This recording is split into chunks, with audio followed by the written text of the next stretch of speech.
Assalamualaikum warahmatullahi wabarakatuh.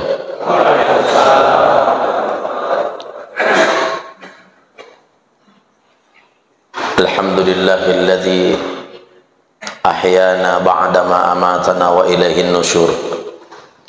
Ashhadu an la ilaha illallah wahdahu la syarika lah wa ashhadu anna Muhammadan abduhu wa rasuluh. Allahumma fasalli wa sallim wa barik ala Muhammad wa ala ali Muhammad wa ala alihi wa sahbihi wa man tabi'ahum bi ihsan ila yaumiddin, amma ba'du. Bapak-bapak, ibu-ibu, jamaah salat subuh, salat fajar yang insyaallah dirahmati dan dimuliakan oleh Allah Subhanahu wa taala. Alhamdulillah, segala puji hanya milik Allah Subhanahu wa taala yang telah menghidupkan kita semua. Hidup dan mati kita berada dalam genggaman tangan Allah Subhanahu wa taala. Kenapa setiap kali kita selesai sholat dianjurkan membaca kalimat Allahumma antas salam wa minkas salam? Karena keselamatan ini hanya dijamin oleh Allah Subhanahu wa taala. Waktu hidup manusia itu hanya ada dua. Qablas shalah, ba'das shalah. Dan selesai sholat subuh, tidak ada jaminan bahwa kita akan bisa bertemu dengan waktu zuhur. Pak pura memu ni makadefong ta'ala lo di malaikai. Aina ma takunu yutrikumul maut. Hai malaikat pencabut nyawa, coeri, ikuti semua manusia di mana dia melangkahkan kakinya. Kalau kau temukan dia dalam keadaan berzikir, tiba masanya cabut nyawanya dalam keadaan berzikir. Kalau kau temukan dia dalam keadaan baca Quran, tiba masanya cabut nyawanya dalam keadaan baca Quran. Kalau kau temukan dia dalam keadaan bersujud, tiba masanya cabut nyawanya dalam keadaan bersujud. Dan ketika engkau temukan dia dalam keadaan bermaksiat, tiba masanya cabut nyawanya dalam keadaan bermaksiat. Nah, kesini itu dia saya malaikat pencabut nyawa, Bapak Ibu, setiap detik, setiap menit, bahkan setiap jam, tidak pernah lalai menjalankan tugasnya. Mau sementara sholat orang mati, sementara zikir orang mati, sementara baca Quran orang mati, bahkan boleh jadi sementara maksiat juga bisa mati. Saya ceramah subuh jamaah dimuliakan oleh Allah, ada imam masjid di rakaat kedua tidak bangkit dari sujudnya, meninggal dunia, jamaah dimuliakan oleh Allah, sementara sujud, Masya Allah, mati yang dicemburui. Cemburu kita ini kalau ada orang sementara sholat mati. Makanya bapak-bapak, ibu-ibu tidak perlu cemburu kalau ada tetangga sukses, ada tetangga berhasil, ada tetangga kaya. Tidak perlu cemburu sama tetangga yang kaya. Tidak perlu cemburu sama tetangga yang sukses dan berhasil. Kenapa kita tidak perlu cemburu tetangga yang kaya? Itu orang kalau ada setiap tahun bertambah rezekinya, bertambah hartanya, dengar beritanya pasti mati orangnya. Kenapa Ustadz berkata demikian? Iya, Allah tidak akan mungkin melahirkan seorang manusia kalau tidak mencukupkan rezekinya. Dua yang mengejar manusia di saat hidup, pertama dikejar oleh rezekinya, yang kedua dikejar oleh ajalnya. Jadi tidak perlu cemburu kalau ada tetangga sukses, kaya dan hebat. Yang perlu dicemburu itu kalau ada tetangga mati sementara sujud, mati sementara berzikir, mati sementara baca Quran. Itu yang pantas kita cemburui. Dan Nabi Muhammad bersabda 14 abad yang lalu, mati itu tergantung kebiasaan, agak dipigau. Jadi tergantung, kalau kita mau pilih cara mati husnul khotimah, tergantung cara kita, apa yang kita mau lakukan. Ada orang, Bapak Ibu jamaah dimuliakan oleh Allah, sementara baca Quran hanya tidur-tidur, ternyata dibangunkan meninggal dunia. Masya Allah, luar biasa. Saya ceramah begini, ada jamaah bilang, Ustaz, ada juga sementara ceramah dia mati. Saya bilang, ada juga jamaah dengar ceramah mati. Nah, sudah dikasih takut-takut, nak kasih takut lagi penceramah. Bapak Ibu jamaah dimuliakan oleh Allah, matimu tergantung kebiasaanmu. Saya ceramah di daerah Cendrawasih, Makassar. Belum saya ceramah sudah dibisiki sama keluarga yang berduka, Ustadz kalau ceramah sebentar tidak usah singgung-singgung masalah perzinahan. Saya bilang baru kali ini saya mau ceramah, barusannya yang ada yang ngatur ceramahku. Saya bilang kenapa dilarang singgung masalah itu? Dia bilang, Ustadz kebetulan itu Ustadz yang meninggal ini ditemukan di hotel. Keluarga tidak terima kematiannya. Lo na putar CCTV na hotel pak. Nasa kamane di takur. Dia putar itu CCTV-nya hotel, jamaah dimuliakan oleh Allah. 15 menit kemudian matami makun reko di kamar hotel ini. Masuklah perempuan, jamaah dimuliakan oleh Allah. Naudzubillah tsumma naudzubillah min zalik. Orang ini meninggal dalam keadaan kondisi telanjang, Pak. Telanjang, Allah perintahkan malaikat Israel cabut nyawanya. Dicabut nyawanya dalam keadaan kondisi telanjang. Belum di akhirat diperlihatkan aibnya, sudah diperlihatkan duluan di dunia aibnya. Senang berzina, maka mati dalam keadaan berzina. Tidak main-main ini. Jadi tujuan hidup itu hanya ada dua. Mau mati dalam keadaan husnul khotimah, kita yang pilih. Mau mati dalam keadaan su'ul khotimah, silakan kita pilih. Allah yang memberikan jalan kepada kita semua, jamaah dimuliakan oleh Allah. Ada bapak-bapak curhat sama saya, Ustadz, jadi bagaimana dengan istriku? Kau tidak sakit, Ji? Sementara mencuci jina mati. Nah, tidak enak perasaannya meninggal sementara mencuci. Saya bilang tidak usah kaget kalau sementara mencuci. Itu Perdana Menterinya India sementara memberikan pidato sambutan. Dalam isi pidato sambutannya, Perdana Menteri India mengatakan negara Islam itu adalah negara racun.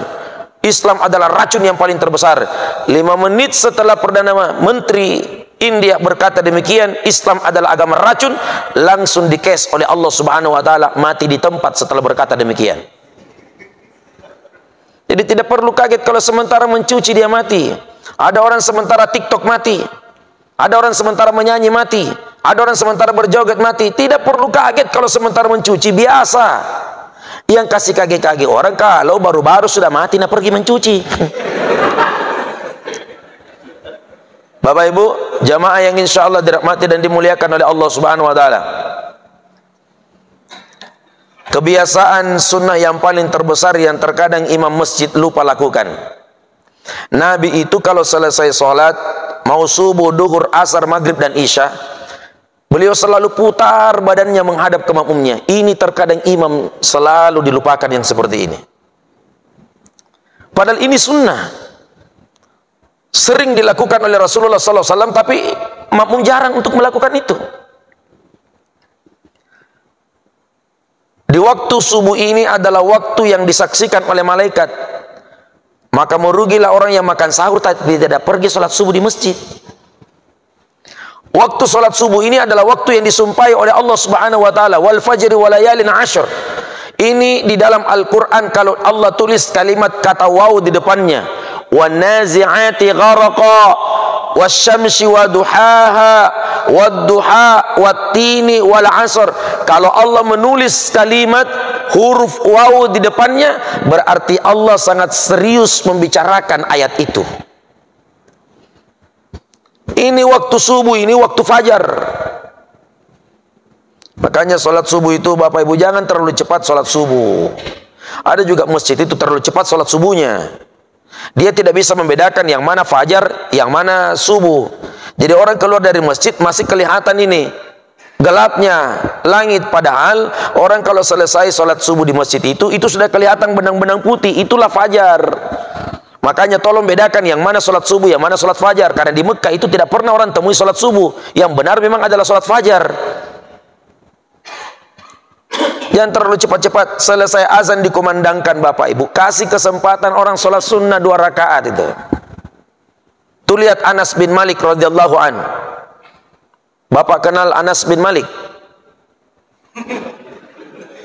Kenal? Saya kira kenalan Bapak.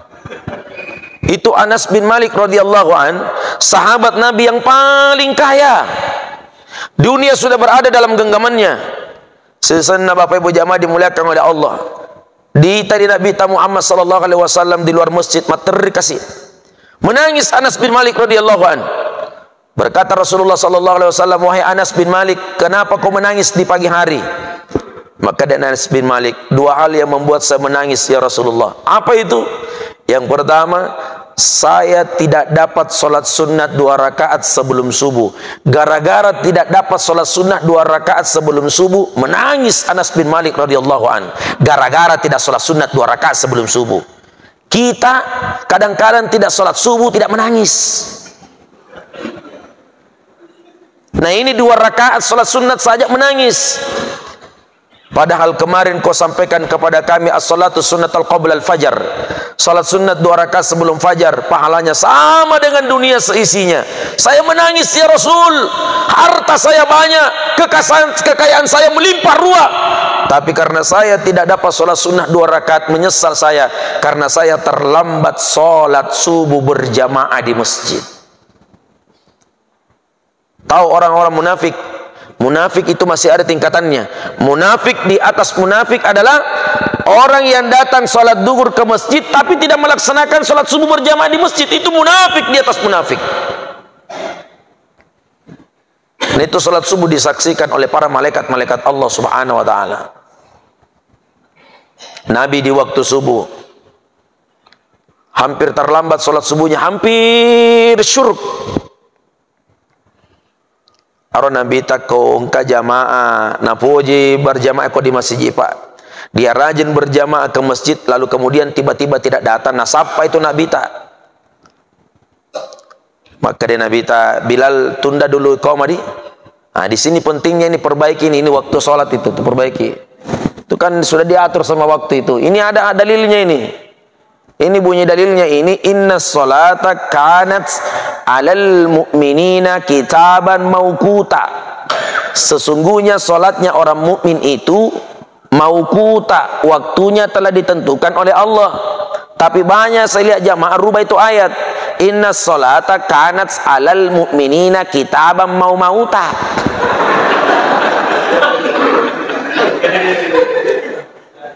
Tani mauquta.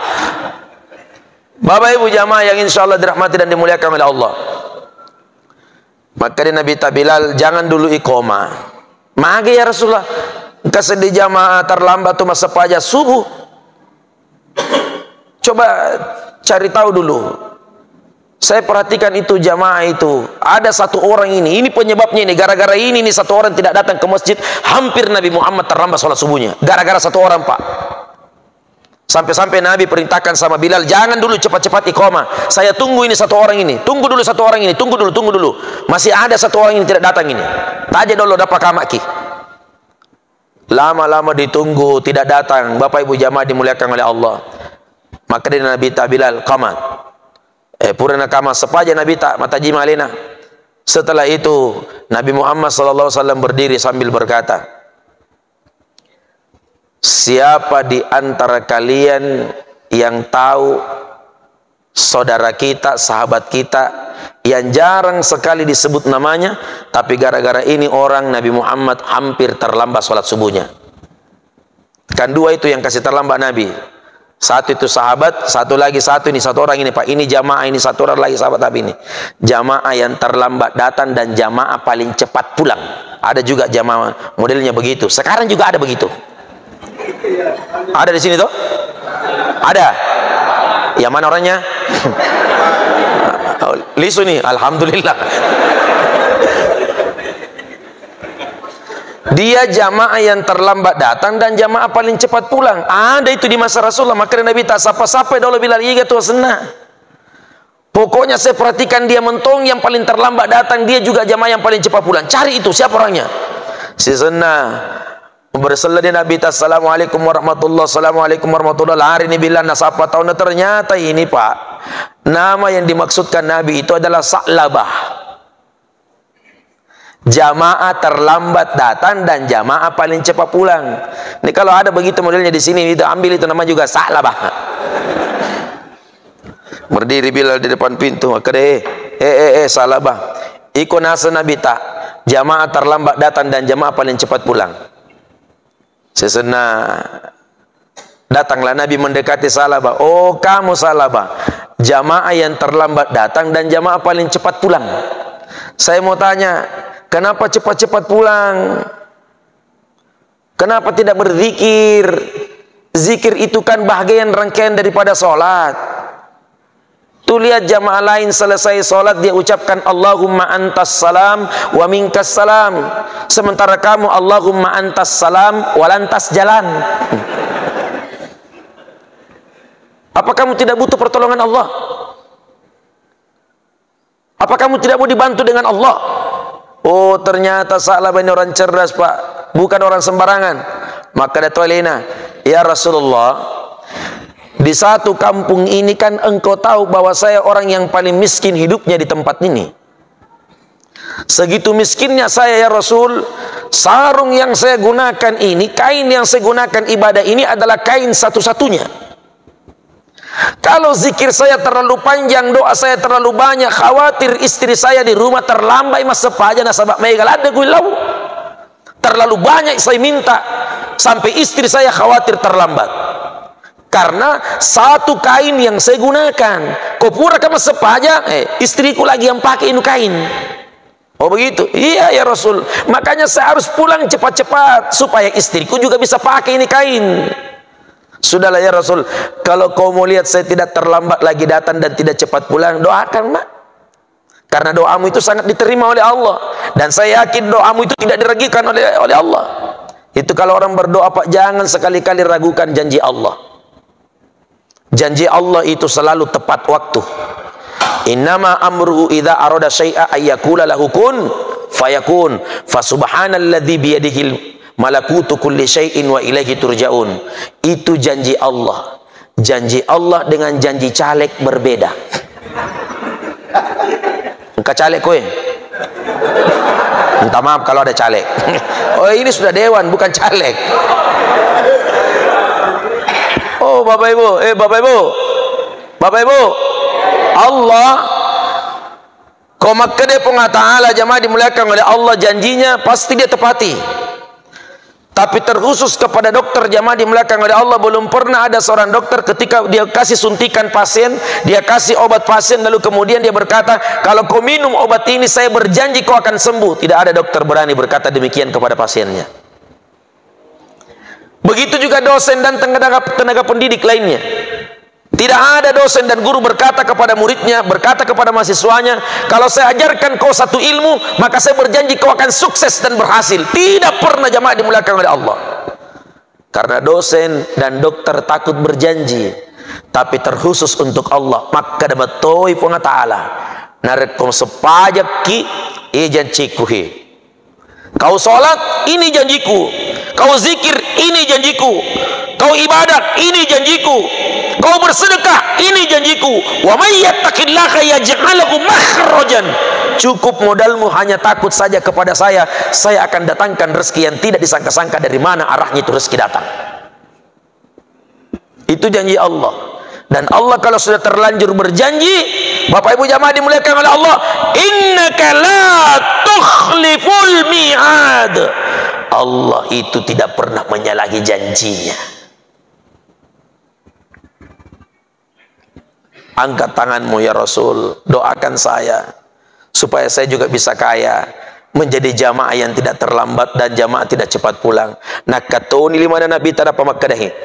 Allahumma rzuqna ya Sa'labah, Allahumma rzuqna ya Sa'labah, Allahumma rzuqna ya Sa'labah. Berikan rezeki kepada Sa'labah ya Allah, berikan rezeki kepada Sa'labah, berikan rezeki kepada Sa'labah. Maka dia Nabi tak Bilal, alangi bimbi matampu, kasih kambing hamil, hadiahkan itu kepada Sa'labah biar dia pelihara itu kambing. Akhirnya dikasih hadiah kambing sama Rasulullah. Begitu dikasih kambing hamil jamaah dimuliakan oleh Allah, yang tadinya terlambat datang cepat pulang justru tidak pernah datang di masjid berjamaah.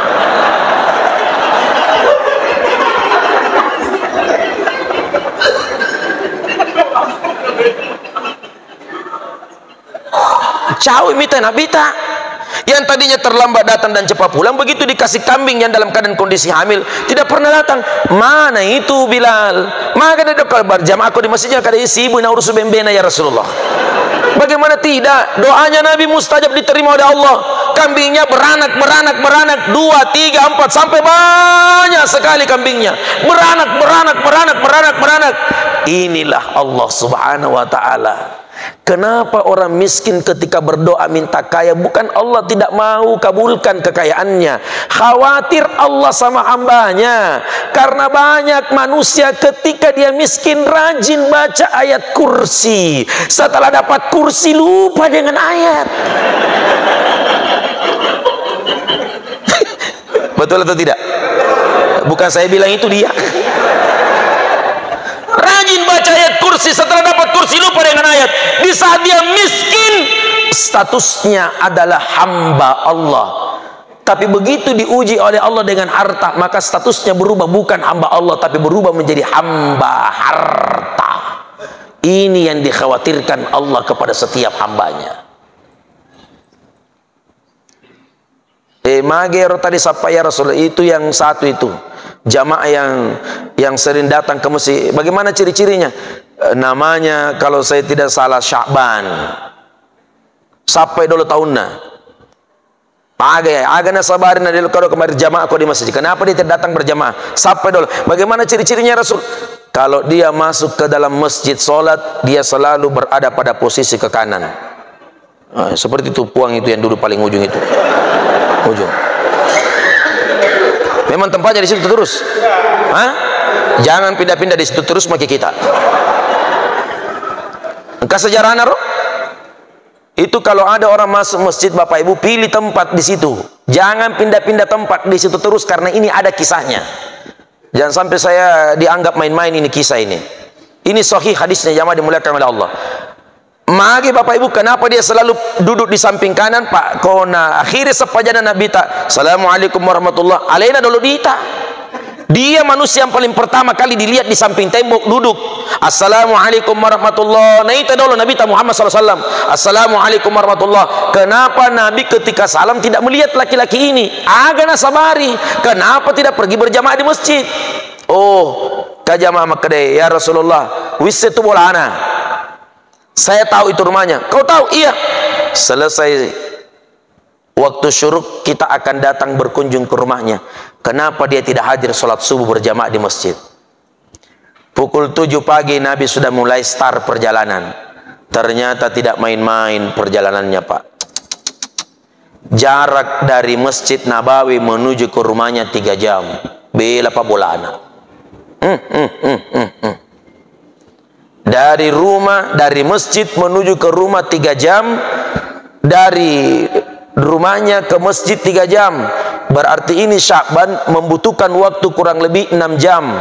Rumah masjid 3 jam, masjid rumah 3 jam, masing-masing 6 jam sampai selesai. Nah terkadang kita jamaah dimuliakan oleh Allah, satu tembok dengan masjid, terkadang kita masih malas berjamaah di masjid. Nah ini sahabat Nabi ini Pak, 3 jam dari rumahnya ke masjid, dari masjid ke rumahnya 6 jam. Nabi katakan pantas tidak datang berjamaah. Mabela paling bolana.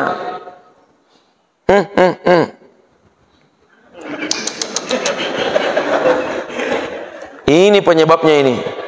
Karena Nabi memulai perjalanan diperkirakan jam 7 pagi. Nanti tiba Rasulullah lewat jam 9 baru kemudian dia sampai. Berarti jauh-jauh memang rumahnya. Sisen nama tamu Nabi Muhammad SAW di bulana. Perhatikan Bapak Ibu adab-adab bertamu.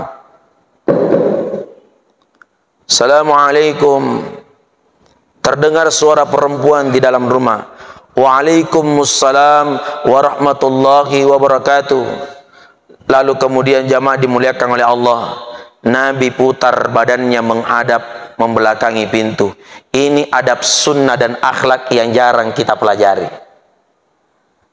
Mage Bapak Ibu, karena yang terdengar suara perempuan di dalam. Assalamualaikum. Waalaikumsalam. Dia putar badannya Rasulullah sallallahu alaihi wasallam. Kita tidak. Waalaikumsalam. Ada orang.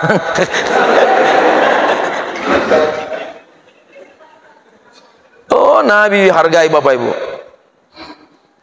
Begitu perempuan di dalam ini bertanya, Bapak Ibu, karena ini tamu ini. Siapa? saya Rasul Muhammad. Perempuan yang di dalam rumah mengatakan, oh, Anda ya Rasul? Ya. Anda ya Muhammad? Ya. Bergegas meninggalkan rumahnya, jamaah dimuliakan oleh Allah, cepat-cepat keluar bertemu dengan Rasulullah sallallahu alaihi wasallam. Bagaimana orang tidak bahagia Pak Nabi Muhammad datangi ki? Hebatnya ini orang didatangi sama Rasulullah. Kita saya mau datangi di Pak Bupati setengah mati tulis undangan. Setengah mati kita. Ini Rasul tanpa diundang datang dengan sendirinya, jamaah dimuliakan oleh Allah. Nabi tersenyum. Apa betul ini rumahnya Sya'ban? Oh, materi ini kasih benena. Iya, ya Rasulullah. Ini rumahnya Sya'ban dan Sya'ban adalah suami saya. Makutarin Nabi tak. Mana suamimu?